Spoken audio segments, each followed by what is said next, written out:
வாசிப்போம். லூக்கா எழுதின புத்தகம் 2வது அதிகாரம் 10-14 வரலையும். தேவதூதன் அவர்களை நோக்கி பயப்படாதிருங்கள், இதோ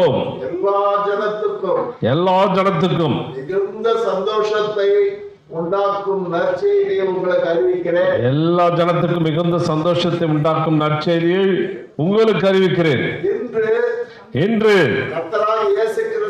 கர்த்தராகிய இயேசு கிறிஸ்து என்னும் இரட்சகர் உங்களுக்கு தாவீதின் ஊரிலே பிறந்திருக்கிறார். பிள்ளையை துணிகளில் சுற்றி முன்னணியில் கிடத்திருக்க காண்பீர்கள், இதுவே உங்களுக்கு அடையாளம் என்றார். அச்சனமே பரமசேனையின் திரள் அந்த தூதனுடனே தோன்றி, உன்னதத்தில் இருக்கிற தேவனுக்கு மகிமையும் பூமியில சமாதானமும் மனுஷன் மேல் பிரியும் உண்டாதாக என்று சொல்லி தேவனை துதித்தார்கள். அல்லேலூயா. இயேசு பாருங்க, இயேசு பிறப்பதற்கு முன்பு இயேசு பிறந்து விட்டார். பிறந்த உடனே தேவதூதன் வந்து சொல்றான், இயேசு அறிவிப்பதற்கு, இயேசு கிறிஸ்துவ இயேசு தான் தேவன் என்று சொல்வதற்கு அங்க வந்து இயேசுவை அவர்கள் அறிவிக்கிறார்கள். தேவதூதன் வந்து அறிவிக்கிறான். நல்லா கவனிக்க, இங்க பாருங்க. ஹலோ, இங்க இருந்தா இருக்கீங்களா, வீட்டுக்கிட்டு போயிட்டீங்களா? சில பேர் அப்படியே இருப்பாங்க, ஆளுக்கு தான் இருக்கும், மனசு எங்கேயே காணாம போயிடும். நல்லா கவனிங்க. தேவதூதன் அங்க வந்து என்னன்னா, இயேசு பிறந்துட்டார். யார் பிறந்தது? எப்ப பிறந்தாரு? வச்சுரா 2000 வருஷத்துக்கு முன்னாடி பிறந்தார். 2000 வருஷத்துக்கு முன்னாடி பிறந்தாரு. இந்த பிறப்பை வந்து யார் சொல்றா? தேவதூதன் வந்து சொல்றான். தேவதூதன் வந்து மேய்ப்பர் எல்லாம் மேய்ச்சிட்டு இருக்கிறாங்க. அப்ப மேய்ச்சிட்டு இருக்கும்போது அவங்க சொல்றாங்க, பயப்படாதீர்கள், பயப்படாதப்பா, இதோ எல்லா ஜனத்துக்கும் மிகுந்த சந்தோஷத்தை உண்டாக்கும் நற்செய்தி உங்களுக்கு அறிவிக்கிறேன். பயப்படாத சொல்லுங்க. என்னது? பயப்படாதீங்க. மனுஷன் பார்த்தீங்கன்னா பயந்துட்டு இருக்கிறான். எல்லா மனுஷனுக்கும் ஒவ்வொருத்தருக்கும் ஒரு விதமான பயம். எல்லா மனுஷனுக்கும் எல்லா காலகட்டத்திலும் எல்லா விதமான பயம் மனுஷனுக்குள்ள இருக்குது. அந்த பயத்தெல்லாம் நீக்கும்படி இயேசு இந்த உலகத்துக்குள்ள பிறந்தார். அதனால்தான் சொல்றாரு, எல்லா ஜனத்துக்கும் மிகுந்த சந்தோஷம் உண்டாக்குற நற்செய்தி. மிகுந்த சந்தோஷம், சாதாரண சந்தோஷம் இல்ல, கிரேட் ஜாய், ரொம்ப சந்தோஷம், எக்ஸீடிங் ஜாய் அப்படின்னு போட்டிருக்குது. மிகுந்த சந்தோஷம். அப்ப பயம் இருக்கிறவனுக்கு சந்தோஷம் இருக்குமா? பயம் இருக்கிறவனுக்கு சந்தோஷம் இருக்குமா? இருக்காது. கவலை இருக்கிற மனுஷனுக்கு சந்தோஷம் இருக்குமா? சந்தேகம் இருக்கிற மனுஷனுக்கு கவலை சந்தோஷம் இருக்குமா? யாருக்கும் இருக்காது. அதனால இயேசு பிறந்தாருன்னா அப்படின்னா, அவர் பிறந்துட்டாரு, உன் கவலைக்கு ஒரு முடிவு உண்டாகிருக்குது, உன் பிரச்சனைக்கு முடிவு உண்டாயிருக்குது, உன் சூழ்நிலைக்கும் உண்டாயிருக்குது, உன்னுடைய எல்லா சந்தேகங்களுக்கும் ஒரு முடிவு உண்டாக்குறதற்கான ஒரு பெரிய காரியத்தை ஆண்டவர் செஞ்சிருக்கிறாரு. அவர் தான் இயேசு. இந்த ஊரிலே அவர் பிறந்திருக்கிறார் அப்படின்னு சொல்லிட்டு ஒரு பெரிய நற்செய்தி. நற்செய்தினா என்ன? It's an information. நற்செய்தி, நல்ல செய்தி, ஒரு பெரிய நல்ல செய்தி. இயேசு பிறந்திருக்கிறார் என்பதே. அப்ப இயேசு பிறந்து ஒரு பெரிய சந்தோஷத்தை உண்டாகும். அப்ப இயேசு பிறந்ததுக்கான நோக்கமே ஜனங்களுக்கு மிகுந்த சந்தோஷத்தை உண்டாக்க வேண்டும் என்று. ஹல்லேலூயா. நிறைய பேர் சந்தோஷத்தை அனுபவிக்கிறது இல்லை. ஏன்னா இயேசு அங்க பிறந்துட்டாரு, அவங்க உள்ளத்துல பிறக்கல. இயேசு இருதயத்துல பிறந்தாருன்னா பெரிய சந்தோஷம் உங்களுக்கு இருக்கும். அதனால உள்ளத்துல அவர் பிறக்க நீங்க அனுமதிச்சிங்கன்னா உங்க வாழ்க்கை சந்தோஷமாய் மாறும். உங்க பிரச்சனை சூழ்நிலைக்கு மேல ஒரு சந்தோஷம் இருக்கும். இன்று கர்த்தராகிய இயேசு கிறிஸ்து என்னும் இரட்சகர் உங்களுக்கு தாவீதின் ஊரிலே பிறந்திருக்கிறாங்க சொல்றான். இன்னைக்கு பிறந்திருக்காருப்பா, தாவீதின் ஊரிலே பிறந்திருக்கிறார், நீங்க போங்க. பிள்ளை நல்ல நிறைய ஸ்டில்லாம் எடுத்து வச்ச கட்டில கரண்ட் போயிடுச்சு. உங்க முன்னணியில் சுத்தி இருக்க காண்பீர்கள், இதுவே உங்களுக்கு அடையாளம். நீங்க போங்க, ஒரு குழந்தை பிறந்திருக்குது, அது முன்னணியில துணியில சுத்தி வச்சிருப்பாங்க, போய் பாருங்க அப்படி சொல்லி அனுப்புகிறார்கள். அப்போ அச்சனமே பரமத்தனை சிறல் தூதனுக்கு முன் தூதருடனே தோன்றி, அந்த நேரத்தில் திடீர்னு பரலோகம் திறந்துச்சு. பரம சேனையின் திரள் அப்படின்னா ஏகப்பட்ட தூதர்கள், எக்கச்சக்கம், ஒரு தூதர்கள் 2 தூதர்கள் எல்லாம் தோன்றி அப்படியே தேவனை ஆராதிக்கிறார்கள். பாருங்க, அப்படி ஒரு சம்பவம் நடக்கிறது எந்த உலகத்தில் யார் பிறக்கும் போது அது நடக்கல. இயேசு பிறக்கும் போது இப்படி ஒரு சம்பவம் நடந்துச்சு. என்ன நடந்துச்சு? இயேசு பிறந்த உடனே பரலோகம் திறந்துச்சு. பரலோகம் தானே பரம சேனையின் திரள், தூதர்கள் கூட்டம், மல்டிடியூட் ஆஃப் ஏஞ்சல்ஸ், ஏகப்பட்ட ஏஞ்சல்ஸ் ஒன்னா சேர்ந்து தேவன் என்ன செய்றாங்க? ஆராதிக்கிறார்கள். ஆராதிக்கும் போது என்ன சொல்றாங்க?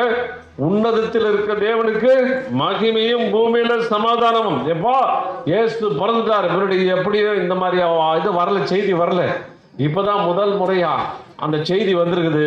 பூமியில சமாதானம் உண்டாக போகிறது, தேவனுக்கு மகிமை உண்டாக போகிறது, பூமியில சமாதானம் உண்டாக போகிறது, மனுஷன் மேல் பிரியம் உண்டாவதாக என்று சொல்லி தேவனுக்கு மனுஷன் மேல பிரியம் உண்டாவதுன்னா மனுஷனுக்கு கிடைக்க வேண்டிய அனைத்து நன்மைகளும் கிடைப்பதாக, மனுஷனுக்கு வேண்டிய எல்லா நன்மைகளும் அவனுக்கு கிடைக்கட்டும் அப்படின்னு சொல்லிட்டு இயேசு பிறந்தப்ப தூதர்கள் எல்லாம் சேர்ந்து என்ன செஞ்சாங்க? வாழ்த்தினார்கள். அல்லேலூயா. அந்த பிரச்சனை கிடைக்கல, இது கிடைக்கல, அது வரல, இந்த நன்மை கிடைக்கல, இதுல எனக்கு குறைவு இருக்குது அப்படின்றீங்களா? உங்களுக்கு பரலோகத்தின் தேவன் உங்களுக்கு எல்லாவற்றையும் செய்வாரு, ஜனங்களுக்கு திருப்தியா கொடுப்பாரு, ஜனங்க கண்ணீரெல்லாம் துடைப்பாரு அப்படின்னு சொல்லிட்டு அந்த தூதன் என்ன செய்யறான்? அவன் அங்க சொல்லுகிறான். இதுல நான் சொல்ல வேண்டிய இப்பதான் அதுல என்ன சொல்லணும்னா, அப்ப உன்னதத்தில் இருக்கிற அப்ப ஆண்டவர் என்ன சொல்றாரு? அங்க எல்லா காரியங்களிலும் ஆண்டவர் அங்க உண்டாகிறார். அவன் என்ன சொல்றாரு? தாவீதின் குமாரன். அதாவது 3 விஷயம் சொல்றது இயேசு கிறிஸ்து குறித்து. அவங்க 3 விஷயம். ஏன் சமாதானம் உண்டாகுது, ஏன் மகிழ்ச்சி உண்டாகுது, ஏன் எல்லாருக்கும் சந்தோஷம் உண்டாகுது அப்படின்னு சொல்லி அப்படி பார்த்தீங்கன்னா, இன்று கர்த்தராகி கிறிஸ்து 11வது வசனத்துல கர்த்தராகி கிறிஸ்து என்னும் ரட்சகர் உங்களுக்கு தாவீதின் ஊரிலே பிறந்திருக்கிறார் அப்படின்னு போட்டிருக்குது. இங்கிலீஷ்ல பார்த்தீங்கன்னா இது கொஞ்சம் நல்லா வந்திருக்குது. For unto you born this day the city of David a savior which is Christ the Lord. நல்லா கவனிங்க, 3 விஷயம் இங்க சொல்லப்படுது. ஏன் சந்தோஷம் உண்டாகுது, ஏன் மனுஷனுக்கு மிகுந்த சந்தோஷம் உண்டாகுது, ஏன் அவனுக்கு எல்லா நன்மைகளும் உண்டாகுது அப்படின்னா சேவியர். அவர் சேவியர் போடுற, அவர் ஆண்டவருக்கு சேவியர் அப்படின்னு சொல்றாங்க. அப்படின்னா ரட்சகர். எல்லாம் சொல்லுங்க, அந்த பக்கம் சொல்லுங்க. இயேசு யாரு? எதுக்காக வந்தாரு? ரட்சிக்கும்படி வந்தார். என்ன ரட்சிக்கும்படி வந்தாரு? ரட்சிக்கிறதுனா என்ன? உங்களை மீட்டெடுக்கிறது, உங்களை வைத்துக் கொள்வது, உங்களை பாதுகாப்பது. அப்ப அந்த 3 காரியத்தை அவர் என்ன செய்யறாரு? டெலிவரர். இயேசு என்பவர் ரட்சகர், விடுவிக்கிறவர், காப்பவர். நல்லா சொல்லுங்க. ரட்சகர், விடுவிக்கிறவர், காப்பவர். காப்பவர்னா ஒரு பொருள் கெட்டு போகாம ரொம்ப நாள் பாதுகாக்கப்படணும்னா அது ஒரு காப்பவர். ரொம்ப ப்ரொடெக்ட் பண்றார், ப்ரிசர்வ், உங்களை அப்படியே ப்ரிசர்வ் பண்றார், பாதுகாக்கிறார், உங்களை பாதுகாக்கிறார். ரட்சகர்னா எல்லாவற்றிலும் மீட்டெடுக்கணும்னு அர்த்தம். உங்களுடைய சூழ்நிலைகள், உங்கள் பிரச்சனைகள், உங்களுடைய போராட்டங்கள் எல்லாவற்றிலும் என்ன செய்றாரு? அவர் உங்களை மீட்டெடுக்கிறார். அது மாத்திரமே விடுவிக்கிறவர், விடுவிப்பார் அப்படின்றது. உங்க பல பிரச்சனைகளை மாட்டிட்டு இருப்பீங்க, வியாதியில மாட்டிட்டு இருப்பீங்க, போராட்டத்தில் மாட்டிட்டு இருப்பீங்க. அதுலேருந்து உங்களை என்ன செய்றாரு? அவர் விடுவிக்கிறார். நிறைய பேர் புது புது பிரச்சனையில் போய் மாட்டிக்குவீங்க, பல விதமான சூழ்நிலையில் மாட்டிக்குவீங்க. அப்படி மாட்டும்போது தேவன் என்ன செய்றாரு? அவங்கள விடுவிக்கிறார். அவங்க ஆபத்தில் என்னை நோக்கி கூப்பிடும் போது நான் என்ன செய்வேன்? உங்களை விடுவிப்பேன். ஒரு டைம் பார்த்தீங்கன்னா ஞானமெல்லாம் மூழ்கி போகுது, ஆழத்தில் நோக்கி கூப்பிடு. சில பேர் ரொம்ப அறிவாளிங்க, ரொம்ப திறமசாலிங்க, ரொம்ப ஞானிங்க, அவர் ரொம்ப அறிவாளிங்கன்னு அப்படி அவனும் ஒருத்தர் கிடையாது. அவன் ஞானம்லாம் ஒரு டைம் வந்தால் எல்லாம் 0 ஆகிடும். உன் அறிவு, திறமை எல்லாம் போய் என்ன ஆகிடும்? 0 ஆகிடும். ஒன்றும் பண்ண முடியாது, எதுவும் பண்ண முடியாது.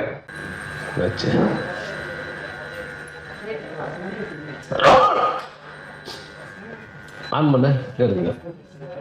சரி,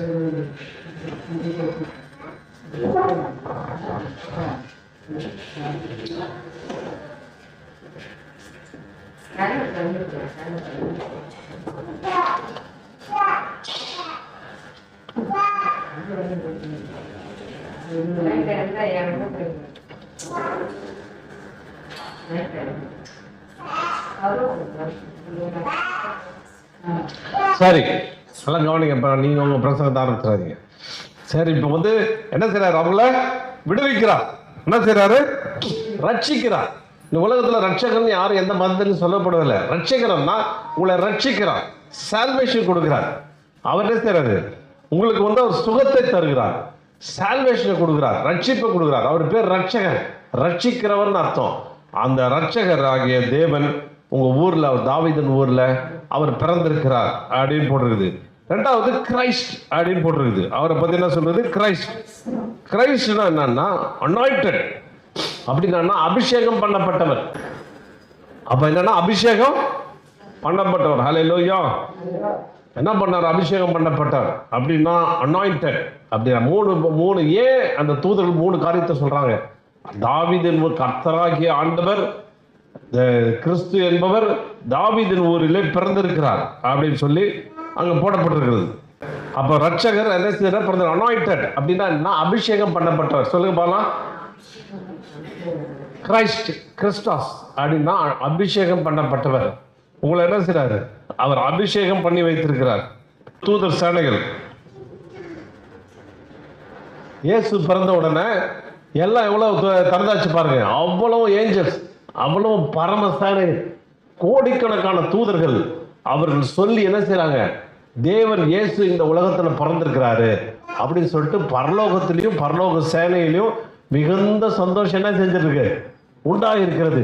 எல்லாம் ரெக்க வச்சுட்டு இருக்கிறாங்க பாருங்க. அவ்வளவு தூதர்கள் வந்து அப்படி யாருடைய பிறப்புக்கும் அப்படி இருந்தது கிடையாது. அப்ப அப்படிப்பட்ட தேவன். அதுவும் இல்லாம பாருங்க, முன்னணியில கிடைத்திருப்பார்கள் பாருங்க. துணிகளை சுற்றி ஆண்டவராக இயேசு பிறந்திருக்கிறார். பாத்தீங்களா? குன்னத்தூர் கிராம ஜனங்களே பாருங்கள், இயேசு பிறந்திருக்கிறார். இயேசு வந்து என்ன செஞ்சிருக்காரு? அவர் முன்னணியில மாட்டு தொழுவத்துல அவர் பிறந்திருக்கிறார் அப்படின்னு சொல்லி சொல்லப்பட்டிருக்கிறது. அப்ப கிறிஸ்து என்கிற அந்த தேவன் வந்து 3 குணங்களை உடையவராயிருக்கிறார். ஒன்று, ஏன் பிறந்திருக்கிறார்னா மனுஷனுக்கு ரட்சிப்பை அருளும்படி பிறந்திருக்கிறார். அப்ப அந்த ரட்சிப்பை தேவன் நம்முடைய வாழ்க்கையில் என்ன செஞ்சிருக்காரு? அவர் கொண்டு வந்திருக்கிறார். அதுதான் வந்து கிறிஸ்டாஸ் அப்படின்னு சொல்றது. Anointed. Christ was the Messiah, the son of anointed. Anointed அப்படின்னா என்னன்னா அபிஷேகம் பண்றது. என்ன பண்றது? நீங்க என்ன செய்வீங்க? போய் கடவுளுக்கு அபிஷேகம் பண்ணிட்டு உட்காந்துருப்பீங்க. ஆனா இங்க ஆண்டவர் அபிஷேகம் பண்ணப்பட்டவராய் அவர் என்ன செய்றாரு? அவர் இறங்கி வராரு. இன்னும் இந்த அபிஷேகத்தை குறிக்கிறோம்னா இவர் இதுக்காக உங்க வாழ்க்கையுடைய பிரச்சனை முடிக்கும்படி, உங்க சூழ்நிலை முடிக்கும்படி இயேசு அபிஷேகம் பண்ணப்பட்டராய் கிறிஸ்டாஸ் அந்த அனாயிண்டடாக அவர் இறங்கி வந்தார். இன்னும் அவங்க சொன்னாங்க, பழைய ஏற்பாட்டுல ஏகப்பட்ட வாக்குத்தத்தம் என்ன சொல்லிச்சு? மேசியா இருக்கிற ஒருத்தர் என்ன செய்வாரு? அவர் வருவார். அந்த மேசியா வந்து உங்க வாழ்க்கையில எல்லாத்தையும் அவர் முறிவைப்பாரு, அவர் உங்களுக்கு நன்மைகளை கொடுப்பாரு, உங்களுக்கு நல்லதை செய்வாரு அப்படின்னு சொல்லிட்டு மேசியான்றவர் அவர் பிறப்பார் அப்படின்னு அங்க சொல்லப்பட்டிருக்கிறது. அனாயிண்டட் அப்படின்னா என்னன்னா ஒரு விஷயத்துக்காக, ஒரு காரியத்தை தெரிந்தெடுத்து ஒரு தொழிலை செய்யணும், ஒரு வேலையை செய்யணும், தேவன் முன்குறித்த அந்த காரியத்தை செய்யணும், அந்த வேலையை செய்யணும்னு சொல்லிட்டு அபிஷேகம் பண்ணப்பட்டவராய் இந்த உலகத்திலே வந்தார். ஹல்லேலூயா. இன்னும் அந்த நாட்களில் பார்த்தீங்கன்னா ஸ்மியர் அப்படின்னு வார்த்தை யூஸ் பண்ணாங்க. அப்படின்னா என்னன்னா இந்த அபிஷேகம் பண்றதுல இந்த இதையும் சொல்றாங்க. வால் இருக்குல்ல, கத்தி சண்டை போடும் போது யூஸ் பண்ணுவாங்கல்ல, அந்த நீட்டு வாலை அபிஷேகம் அப்படியே ஒரு எண்ணெய் வச்சு ஸ்மியர் அப்படியே தடவி கொடுப்போம். தடவி அந்த இதுக்குள்ள வச்சிருப்பாங்களாம்.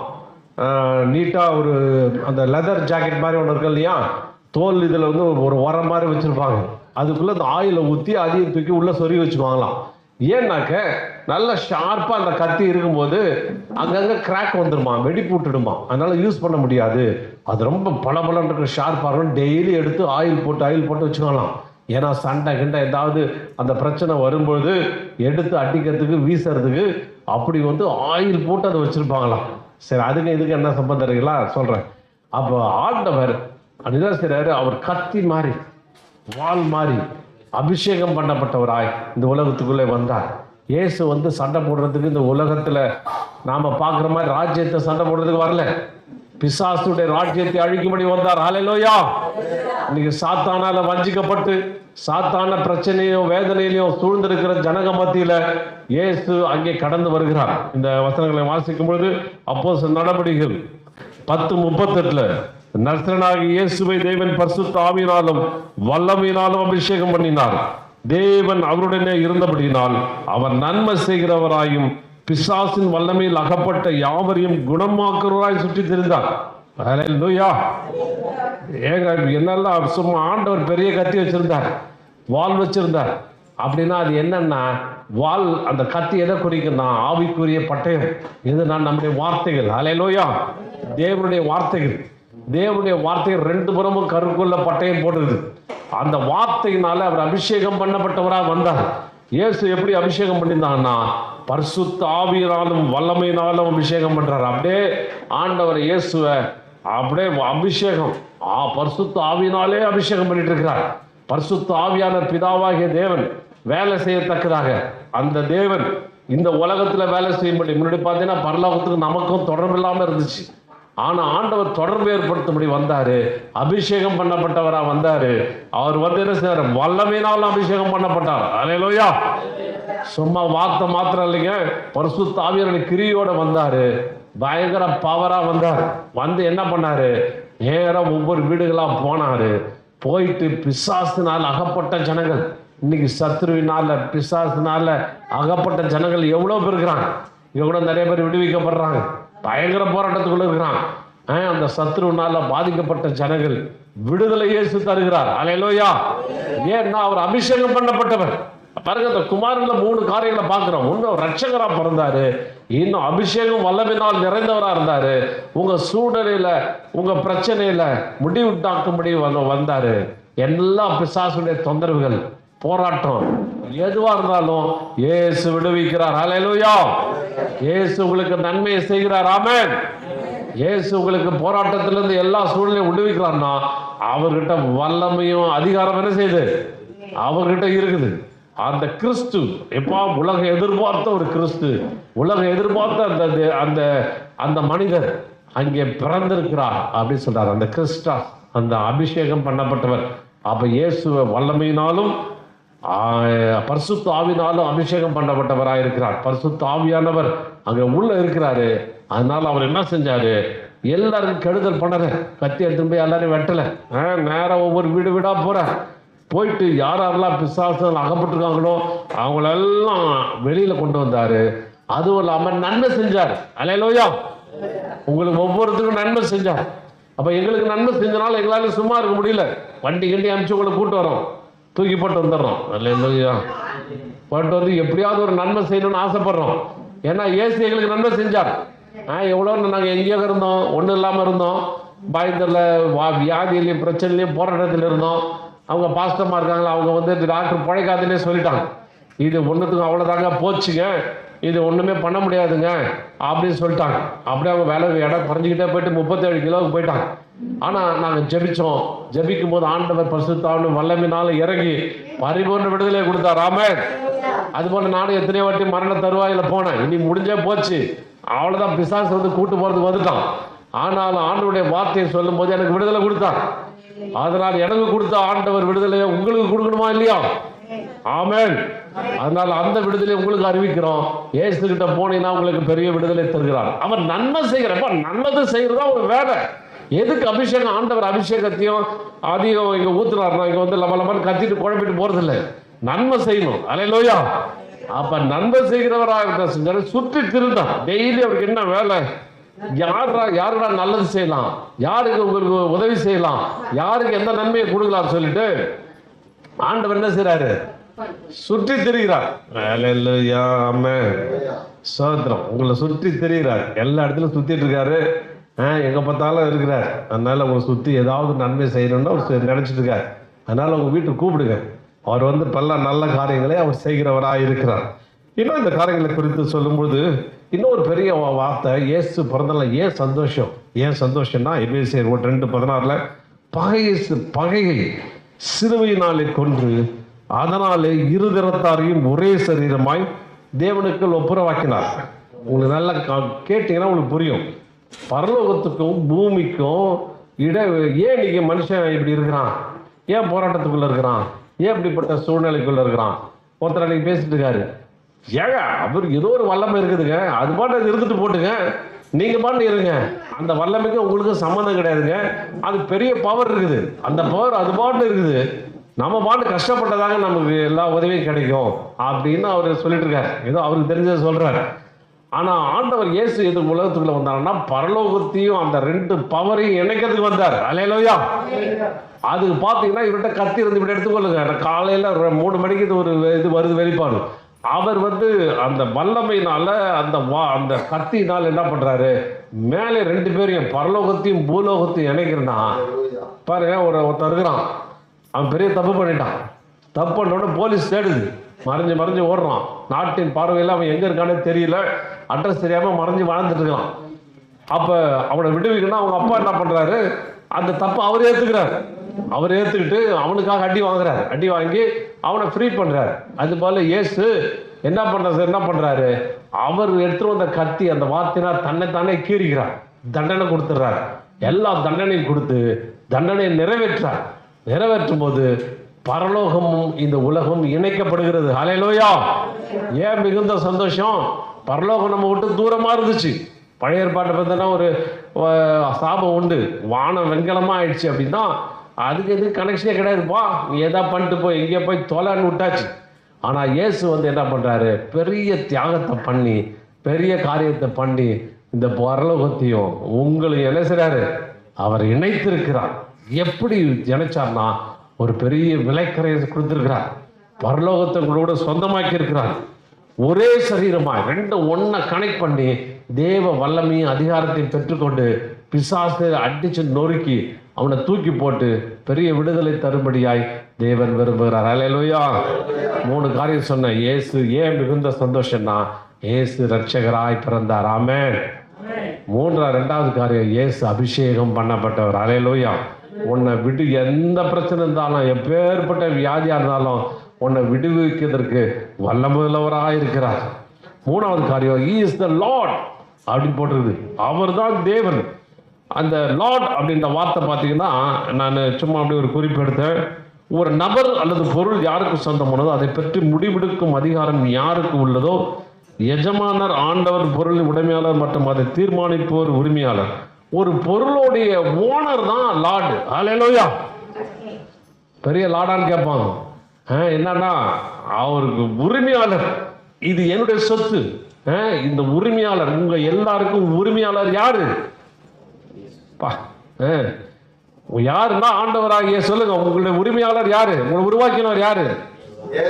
இயேசு. சொல்லுங்கம்மா, நல்லா சொல்லுங்க. என்ன சத்தமா சொல்லுங்க, இன்னும் கொஞ்சம் சத்தமா சொல்லுங்க, இன்னும் சத்தமா சொல்லுங்க. இயேசு. அதனால உரிமையாளர், அவர் தான் சொந்தக்காரர். இந்த உலகத்துக்கும் முழு உலகத்துக்கும் சொந்தக்காரர் அவர் தான் உரிமையாளர். அவருக்கு முடிவெடுக்கிற எல்லா வல்லமை எல்லா அதிகாரமும் அவர்கிட்ட இருக்குது. அல்லேலூயா. அதான் தி லார்ட் அப்படின்னு போட்டிருக்கு. இயேசு கிறிஸ்து அறிவிக்கும் போதே தி லார்ட் அப்படின்னு போட்டிருக்கு. அவர் தான் அந்த பெரிய தேவன் தான் இங்க பிறந்திருக்காரு. அவர் பிறந்தார்னா சொந்தத்துல வந்தான்னு போட்டிருக்குது. சொந்தமான நீங்க, அவருக்கு சொந்தமானவர்கள் நீங்கள். அதனால இந்த உலகத்துல அவர் வந்தாரு, வந்து உங்களை என்ன செஞ்சாரு, சகல உரிமை உங்களுக்கு உண்டு. அவன் மேல சொல்றாரு, உன்னை நரகத்துல போறதுக்கும் நரகமும் பாதாளம் ஒண்ணுதான். இது மோட்சத்துல போறதுக்கு என்ன அது அதிகாரம் இருக்குது. அல்லேலூயா. என்ன தெரியலீங்க சொல்றீங்க அப்படின்ற மாதிரி இருக்குது. அதிகாரம் உங்களுக்கு ஆண்டவர் வச்சிருக்கிறார். அதனால உங்களை பரலோகத்துக்கு கொண்டு போறதும் நரகத்துக்கு தூக்கி போறதும் அவருக்கு சகல அதிகாரம் கொடு. ஏன்னா அந்த பொருளை குறித்த உரிமை கொண்டாடுதல் அதுக்கு சொந்தக்காரர். அவர் தான் எஜமானன். இந்த உலகத்துக்கு முழு எஜமானன் யாரு?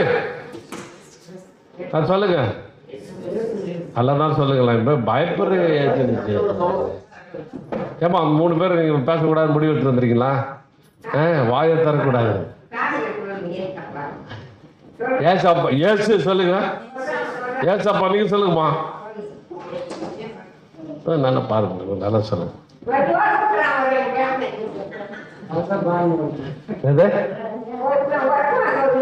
சரிம்மா சொல்லுமா. ரெடி 1 2 3 சொல்றேன். இந்த உலகத்தினுடைய எஜமானன் யாரு? ஏசப்பா, ஏசு. நல்லா என்ன சொல்ல? ஏசு, ஏசு. ஏசு சொன்னாரு சகல அதிகாரம் கொடுக்கப்பட்டிருக்கிறார், வானத்திலும் பூமியிலும் எல்லா அதிகாரமும் கொடுக்கப்பட்டிருக்கியா அப்படின்னாரு. அப்படின்னா என்னன்னா, தி லார்ட் உரிமையாளருக்கு தான் அப்படிப்பட்ட உரிமை இருக்கும். இந்த ஒரு சொத்துக்கு உரிமையாளர்னா அவர் விற்பாரு, தூக்கி யாரு வேணா பிரிச்சு கொடுப்பாரு, இனமா கொடுப்பாரு, விட்டுட்டு கூட போயிடுவார். ஏன்னா உரிமையாளர், எஜமானர், சொத்துக்கு சொந்தக்காரர். அதுபோல இந்த உலகம் வரைக்கும் அண்ட சராசரனுடைய அனைத்து சொந்தக்காரர் யாரு? இயேசு. ஆமென். குணமாக்குறவர் யாரு? சுகமளிக்கிறவர் யாரு? ரட்சிக்கிறவர் யாரு? விடுவிக்கிறவர் யாரு? பாதுகாக்கிறவர் யாரு? உங்களை நடத்தி செல்கிறவர் யாரு? இயேசு. ஹல்லேலூயா. அப்ப இயேசு தான். அப்ப அப்படிப்பட்ட தேவன் என்ன பண்றாரு? அவர் பிறந்துட்டாரு. ஆமென். அப்ப சந்தோஷம் இருக்குமா இருக்காதா? சந்தோஷம் இருக்கும். அதை காட்டிலும் பெரிய சந்தோஷம் என்ன இருக்குது? அப்ப அங்க பிறந்தா பிரச்சனை இருக்கு ஒண்ணு, உங்க வீட்டுல உங்க உள்ளத்துல பிறக்கிறதுக்கு அனுமதிங்க. எல்லா காரியங்களும் தேவன் உங்களுக்கு என்ன தெரிவாரு? அவர் சொந்தமாக்கி தருவார். ஹல்லேலூயா.